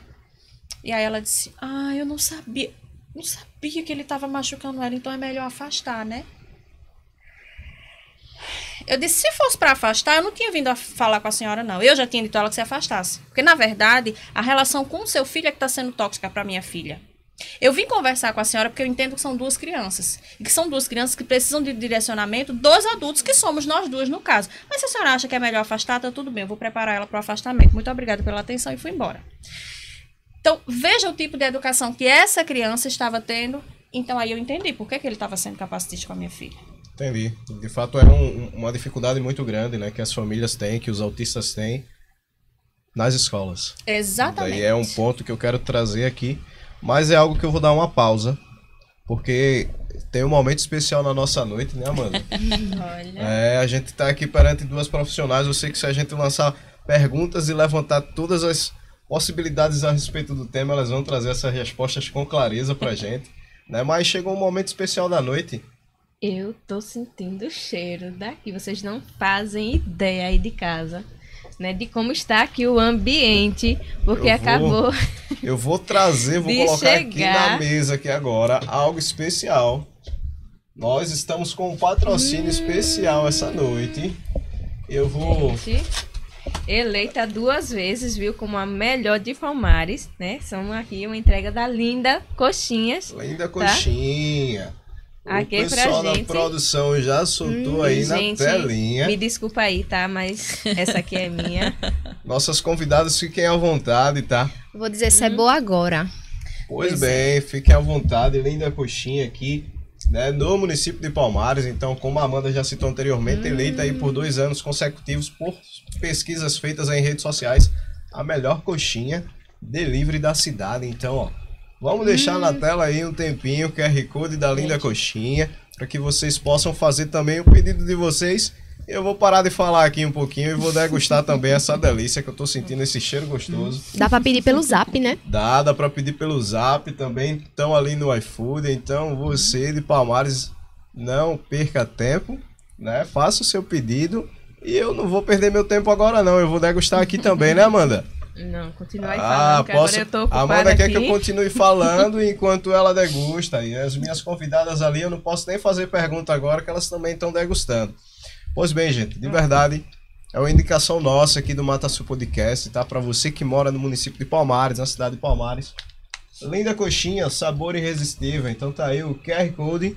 Só apontar a câmera diretamente pro QR Code, aí você já vai ser direcionado pro WhatsApp da Linda Coxinha para você poder fazer o seu pedido. E por favor, não perca tempo. É isso aí. Então, e a última pergunta foi feita, né? Já entra aí no tema que eu acho que seria a palavra do mês, né? A questão da inclusão. E aí eu acho que a Suzane tem muito a dizer, porque ela já esteve nos 2 lados, né? Na sala de aula e agora, né, como uma mãe atípica, né? E aí, qual seria, assim, eu acho que, qual a maior dificuldade que você acha que a mãe ou até mesmo a professora dentro da sala de aula pode encontrar, assim, na escola e como mãe? Olha, como professora, eu vou te falar assim, eu sempre fui professora de... A maior parte da minha vida é escola pública. Até já ensinei escola particular, mas a maior parte da minha experiência é de escola pública. Então, como professora, eu posso te dizer que é a desinformação mesmo. Porque não é porque a gente é professor que a gente é 7 ciências. Então, por que eu tô falando isso? Porque, às vezes, e a gente precisa ter muita humildade de dizer assim, eu não sei sobre isso, tu me ensina, tu me ajuda. Olha, eu tô com um estudante assim, eu não sei o que eu faço com ele. Os professores precisam se desprender do orgulho, do ego, sabe? De dizer, eu não sei, me ajuda, sabe? Outra questão é a superlotação nas salas. Porque professores não são robôs. A gente também precisa entender o outro lado. Já que a gente fala tanto de empatia, a gente tem que se colocar também no lugar dos professores. E eu já estive lá, sabe? Hoje, a gente até já tem alguns ganhos, sabe? Aqui no município, por exemplo, ano passado eu estava no núcleo de inclusão do município. Então, eu, coordenada por uma equipe, a gente ficava responsável por todas as escolas do município acerca das crianças que tinham qualquer tipo de deficiência ou especificidade.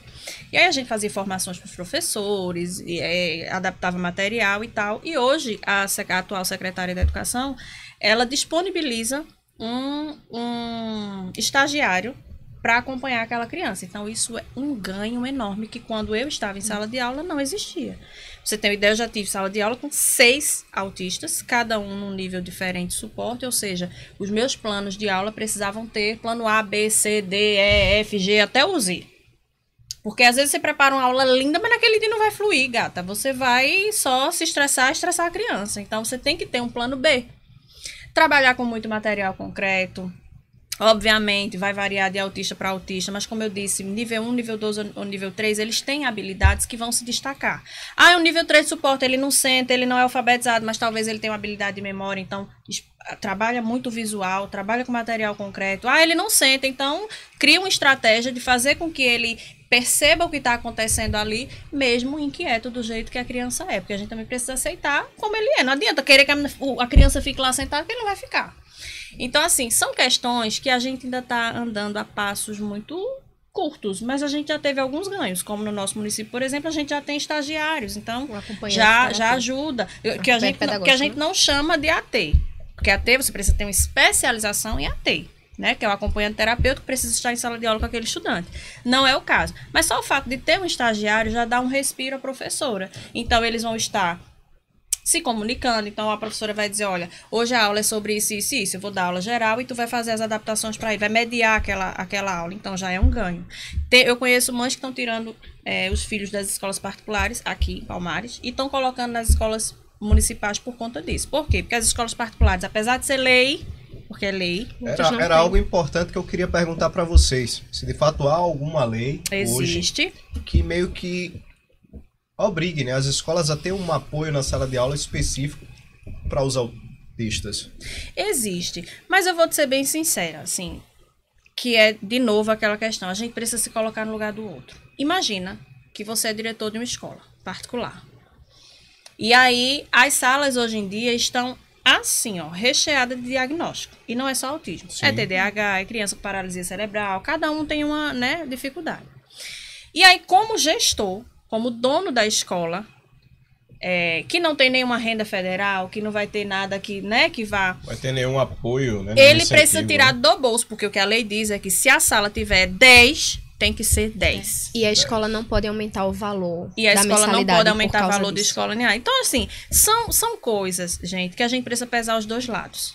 Como mãe, se necessário for, eu vou bater. Mas a gente também precisa ver o lado do gestor. Eu não estou passando a mão na cabeça. Sim. Porque o que tem que ser feito, tem que ser feito. Sim, claro. Mas a gente precisa analisar as questões. Eu tenho atendidos que a clínica que eu trabalho disponibiliza. Porque o plano de saúde está ali dando um suporte. Então, já consegue. Então, aí as famílias já entram em parceria com a escola. Porque não é interessante você já só bater na escola. A gente quer a escola como aliado. Sim. Então, se a gente só chegar a bater, eu vou processar, você não vai ter nada. Sabe? Então, assim, existem dois extremos. Existe a Lei Brasileira de Inclusão? Existe, mas a gente vive no Brasil. A gente tem que trabalhar com o que é real. Então, existe uma lei que diz, existe, mas ela não funciona ainda, porque também não tem, assim, a gente não consegue fazer com que ela funcione, né? Sim. Assim, a gente levando em consideração todos os lados, o lado da família e o lado da escola. Da escola. E a gente já considera muitos ganhos o fato de muitas escolas já estarem, mesmo que a passos lentos, se adaptando, né? Buscando melhorar, buscando informação, isso. Muitas vezes por conta própria, porque às vezes o governo, não sei, não oferece a capacitação necessária, e aí por conta própria eles investem nisso, a própria escola investe nisso, isso já é ganho, sabe? E aí tem muitos pais que falam com a escola, entram em acordo para colocar o seu acompanhante ali, a sua pessoa ali para acompanhar a criança, porque às vezes a criança precisa de um suporte maior, e aí a pessoa não pode, um estagiário já não seria mais tão assim, como é que eu posso dizer? O suficiente para aquela... Funcional, né? Precisaria de um pouco mais, sabe? E aí precisaria de um profissional que tivesse especialização em aba, por exemplo, que soubesse lidar melhor com o comportamento, né? Que soubesse, talvez, uma especialização na área de educação inclusiva para que pudesse adaptar melhor aqueles materiais, que tivesse alguns cursos adicionais. E aí os pais preferem colocar o seu profissional ali na escola para que possa acompanhar aquela criança. Muitas escolas aceitam, algumas ainda relutam um pouco, mas oferecem o seu próprio profissional que está ali. Então, assim, tudo isso é ganho. Tudo isso é ganho para. É por isso que eu estou dizendo, são dois extremos e a gente precisa levar em consideração todos os lados, né? E outra questão que é importante é os pais não entrarem nessa neura que, meu filho é autista, ele teve um AT. Minha filha nunca teve AT. Mas são casos e casos. Então, coloquem na cabeça que não é porque tem um laudo que a escola tem. Não, a escola, e a lei também diz isso, que depende e precisa estar no laudo. O neuro tem que colocar lá no laudo. O neuro ou o profissional normalmente que deu. Vem por indicação. Ou indicação do neuro ou indicação do psicólogo, né? Isso. A necessidade ou não. Ou não. De um apoio. acompanhante. Do apoio, exatamente. Porque se a criança se desenvolve bem e acompanha bem a sua turma, não tem necessidade. Pra quê que aquela pessoa vai estar ali? Falando a respeito de turma de escola, há mais ou menos 8, 9 anos atrás eu tive o privilégio de trabalhar em sala de aula com algumas turmas do ensino fundamental. E tinha um aluno que ele me chamava muita atenção. Eu vou trazer para vocês aqui esse ponto para a gente discutir um pouquinho sobre isso aí. A gente já está embalando agora para o nosso fechamento, né, Amanda? Apesar de ter muito ponto aqui ainda, mas é um podcast, não uma vigília, então a gente não pode passar a noite toda aqui, né, gente? Verdade. Mas enquanto vocês degustam aí a Tá linda muito bom. coxinha, eu vou trazer um ponto para vocês interessante aqui que eu vivenciei. Um que eu vivenciei e um outro foi uma informação que eu vi hoje. Há anos atrás eu trabalhei em sala de aula e, como eu falei, era educação infantil. E, salvo engano, esse aluno em específico, ele era do 3º ano do fundamental. 3º, 4º ano do fundamental. Não era nada mais que isso. E a disciplina que eu passava para as crianças era o inglês.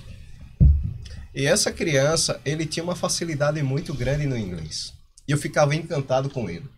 Porque ele meio que estava acima do nível das crianças da turma dele e de outras turmas também, né? De outras séries.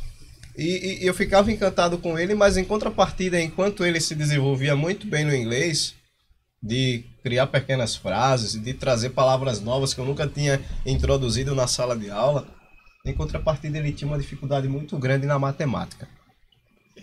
Daí eu queria trazer isso para vocês.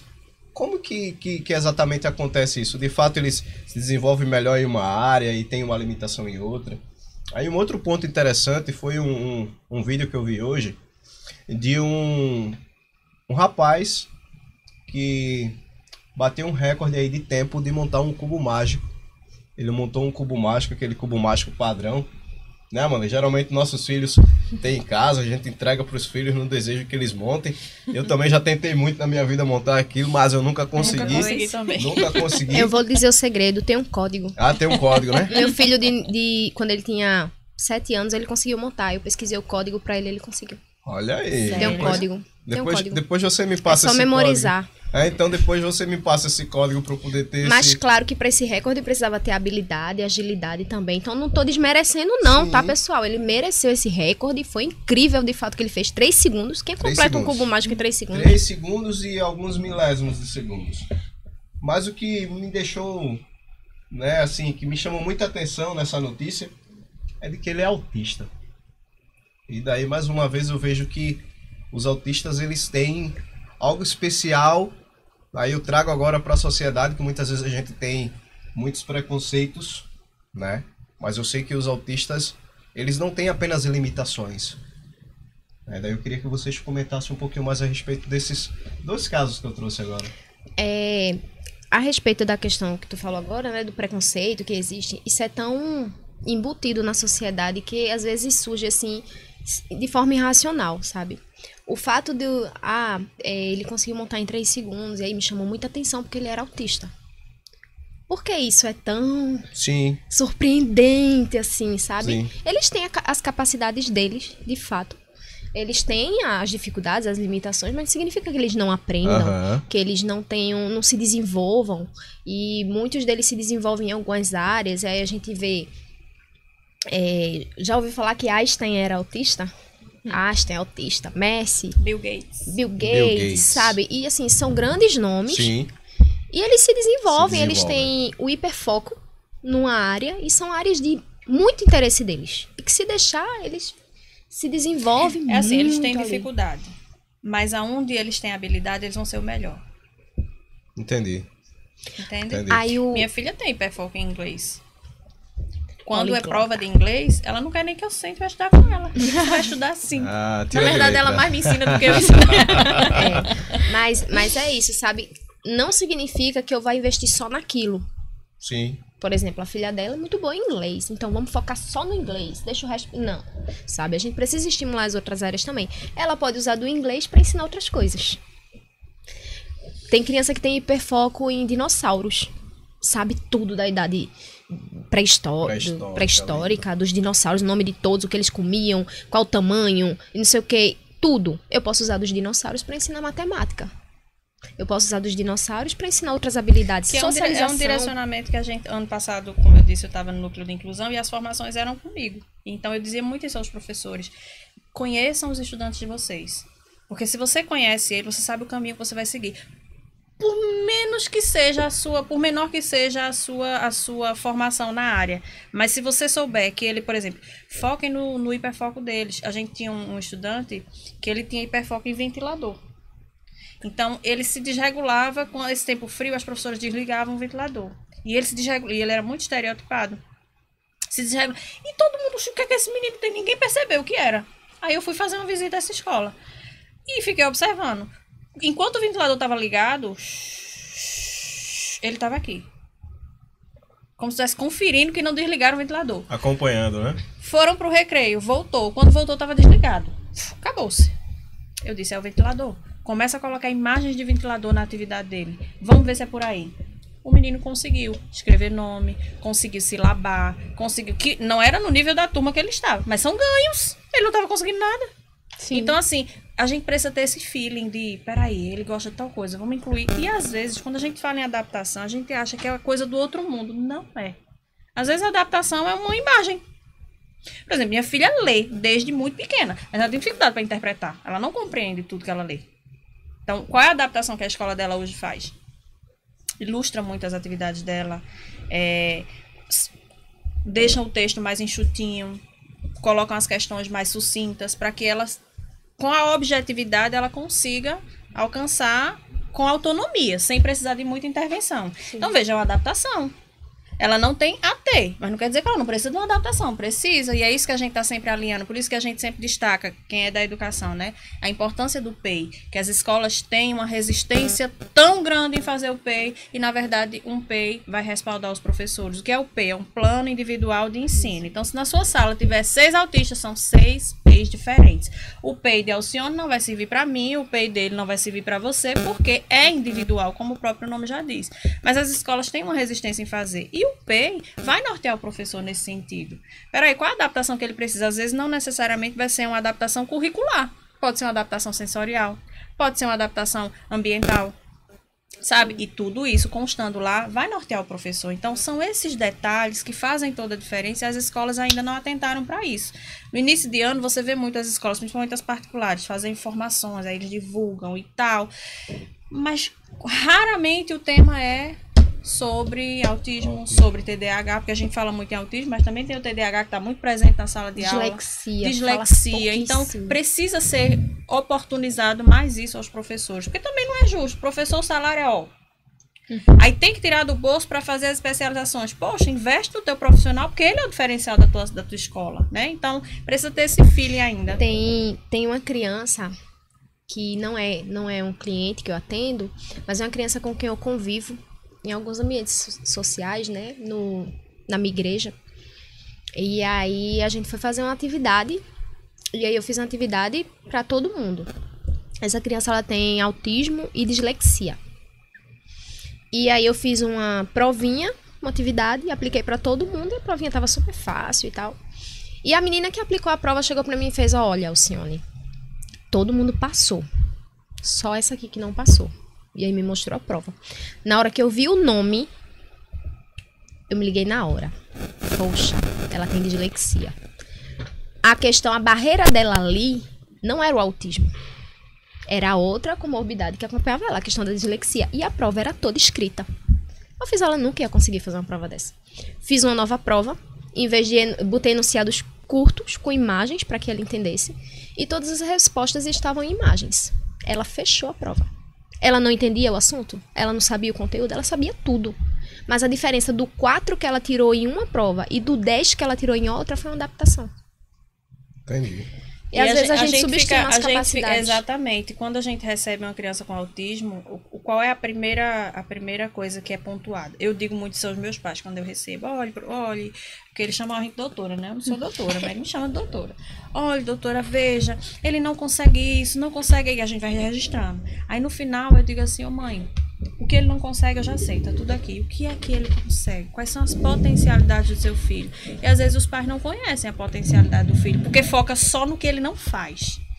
Então, é outra questão que, principalmente para quem é professor, foquem também na potencialidade. Olha, ele é bom nisso, então eu vou usar isso para ajudar na dificuldade. Esse é achar o X da questão, sabe? Eu sempre fiz isso a vida toda? Não, eu errei muito. Por isso que eu digo que a minha filha foi um divisor de águas na minha vida. Porque depois dela, eu comecei a pensar, e se fosse minha filha? Uhum. Então, eu precisava melhorar o meu conhecimento para poder oportunizar aos meus estudantes aulas melhores. E que tivesse mais equidade, sabe? Que fosse oportunizado para eles o que eles conseguiam me dar. Suzy trabalhar na clínica, eu acho que ela vai concordar comigo um pouquinho com relação a essa questão do hiperfoco também. Nos primeiros atendimentos que a gente faz a criança, a gente não faz teste, não faz nada disso. O primeiro contato com a criança é de vínculo. E assim, foi uma coisa que também me puxou muito para trabalhar com autismo, porque eu estava em formação e eu não queria clínica, de jeito nenhum, porque eu imaginava aquela clínica tradicional, mesinha, a pessoa sentada me contando os problemas e eu só recebendo aquela carga, e eu não queria isso. E aí eu tentei várias coisas e tal, mas quando eu caí de paraquedas, assim, eu fui estagiar no último estágio da minha formação. Eu tinha estagiado em 3 lugares diferentes e não gostei de nenhuma das áreas. No último estágio da minha formação, eu fui estagiar numa clínica, numa associação de pais que atende crianças com autismo, associação formada por pais de crianças autistas, sem fins lucrativos, lá do Recife. E aí eu me encantei. Primeiro que, dentro da psicologia, o psicólogo ele não pode ter vínculo com o paciente, né? Só que nesse caso, eu precisava de um vínculo com o meu paciente para que eu conseguisse trabalhar. Eu precisava estabelecer esse vínculo. E eu sempre fui essa pessoa, né, que gosta de estar envolvida ali com as pessoas, que gosta de brincar, que não sei o quê. E assim, nosso primeiro contato com a criança é sempre isso, de estabelecer um vínculo. A gente precisa que a criança goste da gente. Porque a pessoa com autismo, além de ser muito literal, ele também é muito, como é que eu vou dizer? Sincero. Ele é muito sincero. Se ele gostar de você, amigo, ele gosta de você. Agora também, se ele olhar pra você e não gostar, não tem quem faça. Ele não vai fazer nada que tu pedir. Nada. Tu pode chegar com o que for, ele não vai fazer. Então, por isso que a gente investe bastante em vínculo. Porque a gente sabe que vai chegar um momento em que a gente vai trazer coisas muito difíceis pra ele, que vai ser muito custoso pra ele. E ele precisa estar com um vínculo bem forte para aceitar que a gente traga isso pra ele, sabe? Então, nessa sessão de vínculo, a gente, algumas sessões, né, que a gente faz, a gente busca saber o que a criança gosta. E aí é que a gente descobre os hiperfocos e usa isso pra ensinar outras habilidades a ele. E muitas vezes esse hiperfoco tá diretamente ligado com a possibilidade profissional, sabe? Que é uma coisa que está sendo muito trazida recentemente, essa questão as crianças estão crescendo, né? Os adolescentes estão crescendo, estão virando adultos, e aí eles vão fazer o quê? Eles vão trabalhar com o quê? Então tá se focando muito na questão vocacional. E muitas vezes esse hiperfoco pode estar relacionado com uma atividade profissional que a criança pode fazer. Tem uma criança que adora cozinhar. A criança poderia facilmente trabalhar fazendo comida, cozinhando, sabe? Então, assim, é bom a gente atentar a isso, porque pode ser um meio pelo qual a gente consegue ensinar outras habilidades e também pode ser um meio pelo qual a gente pode direcionar a criança. Entendi. O pessoal de casa tá nos mandando aqui algumas perguntas e tem uma pergunta específica aqui. Mandaram para mim muito direto aqui. O autista se aposenta? Me fizeram essa pergunta aqui. Não. Autista tem aposentadoria? Me mandaram essa pergunta. Mas, mediante essa pergunta que nos mandaram, Amanda, eu vou meio que melhorar essa pergunta e lançar para vocês, talvez para a Alcione, se tem algum benefício, né, que o governo ele garante em lei para essas crianças, ou se até mesmo alguma ajuda financeira, quem sabe até mesmo como o pessoal de casa perguntou, né, se eles se aposentam ou não, dependendo do nível, né, como já foi citado aqui anteriormente. Não. Autista não se aposenta. Não se aposenta. Normalmente a aposentadoria é dada por incapacidade ou porque a pessoa não aguenta mais trabalhar, ou já cumpriu o período ali de trabalho, não tem capacidade, não tem condições de trabalhar. E o autista, ele é capaz. Parte daí. Mas tem sim um auxílio que o governo oferece para famílias atípicas de baixa renda. Sabe? Então tem a questão de um auxílio para as crianças que fazem parte de uma família de baixa renda, se eu não me engano até um salário e meio, algo assim, que eles recebem esse auxílio do governo, para ajudar, inclusive, no tratamento da criança. Mas tem os critérios, não é toda família que consegue. Tem os critérios. Tem as documentações que você manda e tal, mas para além da questão da aposentadoria, tem muitos outros benefícios que a pessoa com autismo, ela possui, né? Tem a questão de isenção em algumas taxas de impostos, direito a acompanhante em voos, por exemplo, e aí o acompanhante não paga. Tem muitas outras coisas, assim como as questões de prioridade nos locais, nos ambientes, que agora incluíram o autismo. Não sei se vocês viram, tem lá o símbolozinho, né? Símbolo. Mas que ainda não é aceito. Muitas vezes a gente recebe muita cara feia, aí eu falo agora como mãe, muita cara feia nas filas. Particularmente eu não uso muito, eu uso mais quando realmente é necessário. Minha filha não tem muito problema com fila, não. Mas quando eu tô com muita pressa, eu uso. É um direito dela. É um direito dela, né? E é isso, sabe? Às vezes, olha, é muito comum as pessoas olharem e dizer, fulano é autista? Aí você confirma, não, aí tem autismo. Não parece. Autismo não tem cara, sabe? Sim. Um autista não vai parecer com outro. Não é diferente de outras síndromes, porque tem síndrome que você olha, você bate o olho e diz, pronto, eu sei que tem. Porque é igualzinho a fulano que tem também, sabe? E assim, é idêntico, tá na cara. Autismo não. Tem autista de toda cor, todo tipo de cabelo, todo tamanho. Tem gordo, tem magro, tem alto, tem baixo, tem que fala, tem que não fala. Nada físico de que o cara diferentes tem. sexualidades, porque também tem essa questão no autismo. A gente tem se deparado com muitos autistas adultos já, que já se reconhecem homossexuais, que já se reconhecem trans. Então, até essa questão, para eles, as pessoas... Ah, então fulano é autista não, porque ele sabe o que... Claro, ele não é incapaz, porque ele é autista, minha gente. Então, assim, autista é um ser humano. Ponto. Então, tudo que vai acontecer com você como ser humano pode acontecer com ele também. Mas acontece muito isso que ela disse, né? Das pessoas não gostarem. Por exemplo, é um direito que a filha dela tem, mas as pessoas olham e fazem... Por que tá na fila preferencial? E aí você tem que se explicar. Não, eu tô aqui porque minha filha tem autismo. Mas não parece que ela tem autismo, sabe? Então, assim, a gente vive numa sociedade que se aproveita tanto das coisas que a gente olha e acha que todo mundo tá querendo se aproveitar. Que às vezes nem é isso, sabe? As pessoas aproveitam tanto brechas, sabe? Chega na fila e mente dizendo que tá grávida pra estar ali na preferencial só porque tá com pressa. Então isso acontece com tanta frequência, a desonestidade às vezes é tão frequente que as pessoas até desconfiam, né? Da realidade, do que é real, enfim. Gente, toda essa conversa, né, sobre capacidades e potencialidades dos autistas veio me lembrar, e aí já é uma informação pra vocês, eu amo assistir séries, e aí veio me lembrar de duas séries realmente com essa conversa. The Good Doctor. The Good Doctor. E um advogado extraordinário. Vocês já assistiram, né? Amei. Com certeza. Né? A série. E aí, eu acho que dentro disso é uma coisa que me contribui muito, né? Porque série é uma coisa que todo mundo gosta, todo mundo assiste. Foi uma série que ganhou uma grande tarefinha de repercussão. casa. Qual é o hiperfoco do doutor The Good Doctor? The Good Doctor. Eu não sei, essa eu não Eu assisti. não consegui. O hiperfoco dele é medicina. Sim. Qual o sim. hiperfoco da Foi advogada extraordinária? as Leis. leis. Então, é aquilo que ela estava falando. O hiperfoco deles ajudou eles a ter uma carreira. Uma vocação. Mesmo eles tendo Autismo. o autismo. O autismo. Não são incapazes, né? Agora é assim, é isso, autismo é isso também. Autismo é só isso? Não. autismo é muito maior que isso, mas é isso também. Enfim, gente, a conversa tá muito boa, né? Vocês têm muita informação para nos passar. Faz Mas- a parte 2. Vamos fazer a parte 2, com certeza, com certeza.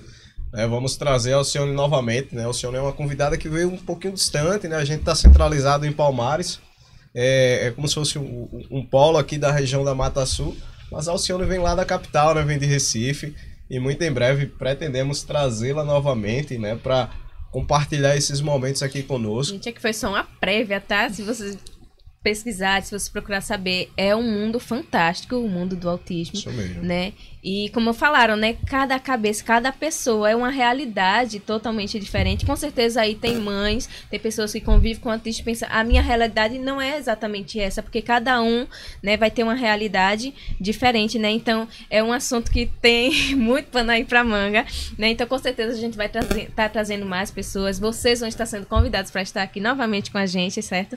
Porque é uma coisa fantástica e realmente que é importante, né? A gente saber lidar com essas diferenças, né? E reconhecer que a forma como eu lido com um autista não é a mesma forma que eu vou lidar com algum outro autista que por um acaso eu venha ter contato, né? São totalmente diferentes, mesmo. né?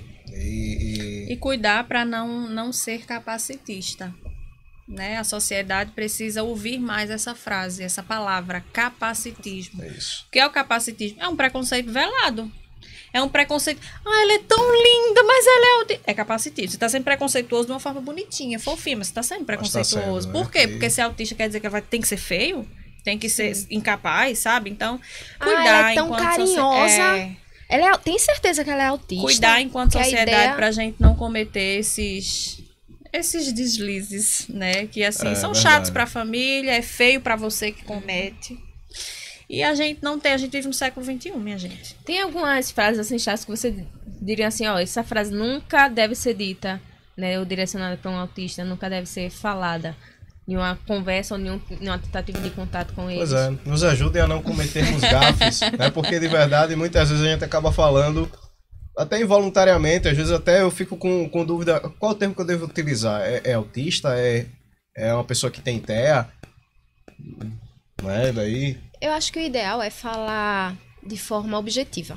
O ideal é falar o nome da pessoa. Toda pessoa tem um nome. com certeza. Então, tua filha, não, o nome dela é Ellen Vitória. Você quer falar com ela? Ela tá aqui. Sabe? É isso que eu digo, a gente não tem mais paciência pra essas coisas, porque são coisas que são tão óbvias. Aham. Entende? Então, assim, a pessoa tem um nome. Fulano, vem cá. Outra coisa que eu escuto muito, é levinho, né? Não gosto de ouvir isso. Eu sei que a pessoa que fala, ela fala com a intenção de dizer que, tua filha, né, se desenvolveu bem e tal.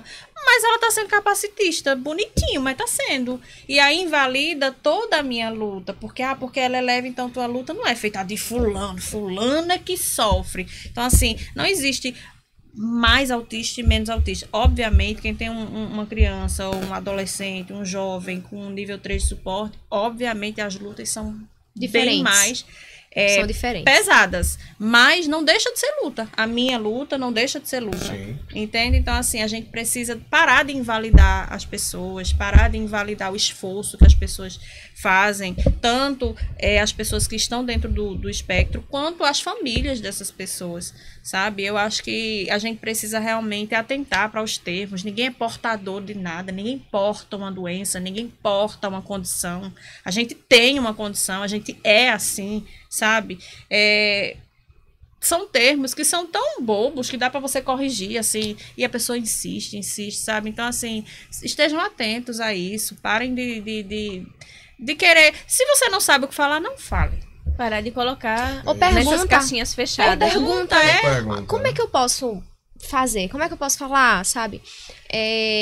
Como é que eu posso ajudar? Porque às vezes você chega, vê talvez uma criança ali, a mãe numa situação de tentar organizar a criança, e aí você já chega de alguma forma intervindo, como já aconteceu comigo em atendimento, numa externa com a criança, de as pessoas chegarem para intervir de formas inadequadas e tal. Então, assim, chega e pergunta, como é que eu posso ajudar, sabe?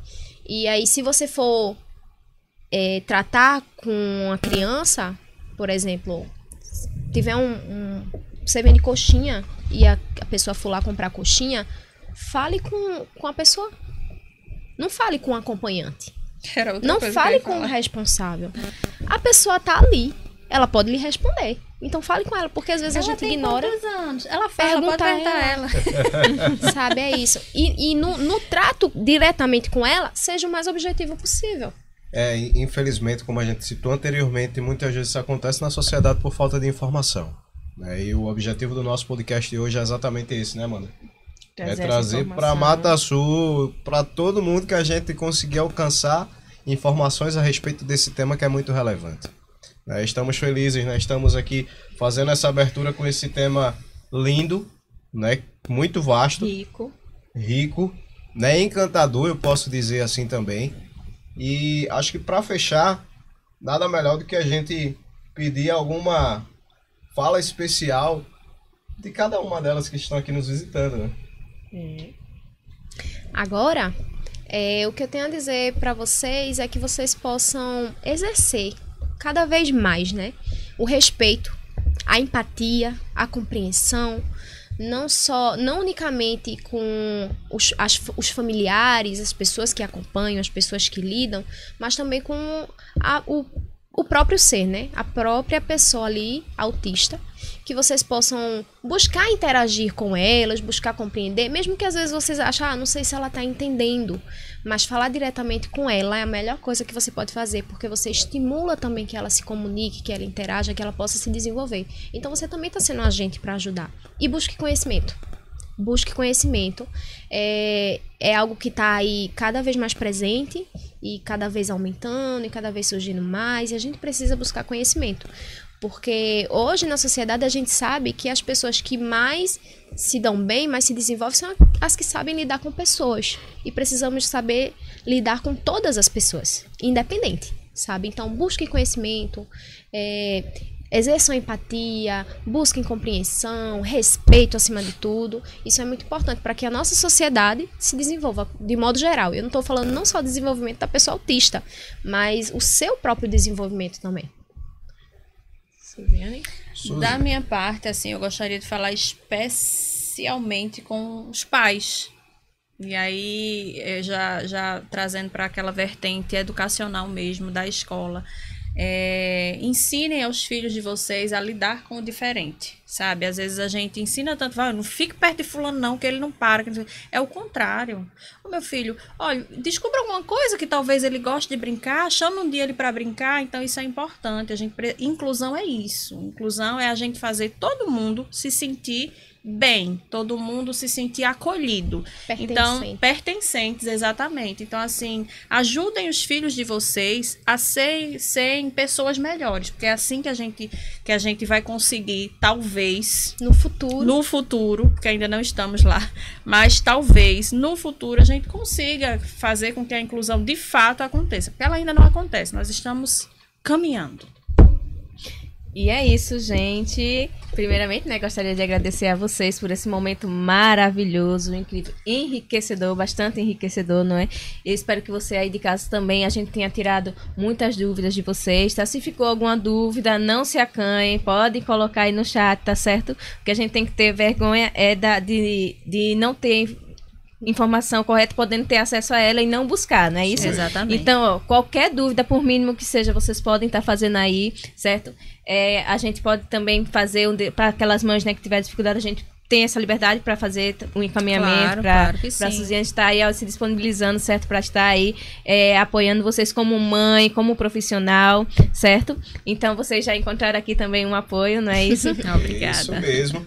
E Amanda, vamos deixar aqui, né, no rodapé, as redes sociais de vocês. A gente pode divulgar as redes sociais de vocês? Por favor. Pode sim. Então, vamos divulgar as redes sociais de vocês e com certeza mães, pais, familiares vão entrar em contato com vocês aí, né? Porque eu tenho certeza que através desse podcast pessoas vão encontrar uma rede de apoio. Pessoas que não tinham conhecimento hoje estão tendo conhecimento melhor a respeito desse tema que é tão encantador. E eu gostaria de parabenizar, tá, o Mata Sul Podcast pela iniciativa, né? Porque é uma coisa que não se vê muito, sabe? Esse interesse, essa busca. Eu quero levar informação e eu vou levar essa informação. Então, assim, parabéns a vocês também. Vocês, nesse momento, estão sendo agentes aí, levando informação para muitas pessoas. Isso vai ajudar também muitas pessoas, vai ajudar a gente no nosso trabalho também. E agradecer mesmo, de fato, parabéns. Eu fiquei muito feliz, porque particularmente eu não conheço o pessoal do podcast. Quando chegou o WhatsApp pra mim, eu disse, como é que esse povo me achou? E aí eu fiquei muito feliz, porque é um tema que, assim, norteia a minha vida, né? Já ficou claro aqui, porque, então, assim, norteia a minha vida profissional, norteia a minha vida familiar. Então, para mim é de suma importância que a gente eduque realmente a sociedade acerca disso. E vocês estão de parabéns por terem escolhido uma temática tão importante, tão relevante para a sociedade, para os palmarenses, para todo mundo que tem acesso aí ao podcast, e que não cometam mais erros tão bobos que a gente comentou aqui e que podem fazer diferença na vida das pessoas. Então, vocês estão sendo agentes, né, de mudança na vida das pessoas, com transtorno, sem transtorno, com laudo, sem laudo, com pessoas, sabe? Todo mundo precisa saber o que é certo. Isso aí. Então é isso, gente. Convidamos você, durante todo esse mês de abril, de fato, vestir nessa camisa azul. Não durante só o mês de abril, né, Amanda? Não só no dia 2. Não é somente o dia 2, né? Não é somente abril, né? É durante toda a nossa vida que possamos ser essas pessoas que façam diferença na vida dessas outras pessoas. Até porque autista não é autista somente no dia 2 de abril, não é verdade? É verdade. E só para não perder, Amanda, a oportunidade, você que está nos assistindo, por favor, né? Nos acompanhe nas nossas redes sociais, nos siga lá no Instagram. Se inscreva aí no nosso canal. Deixa o seu like, compartilha para que outras pessoas possam ter essas informações que você hoje obteve. Ok? Podem ter certeza que vai vir muito mais uma coisa boa aí pela frente, tá certo? Até mais, gente. Até a próxima. Boa noite pra vocês. Tchauzinho. Que massa! Aí, produção.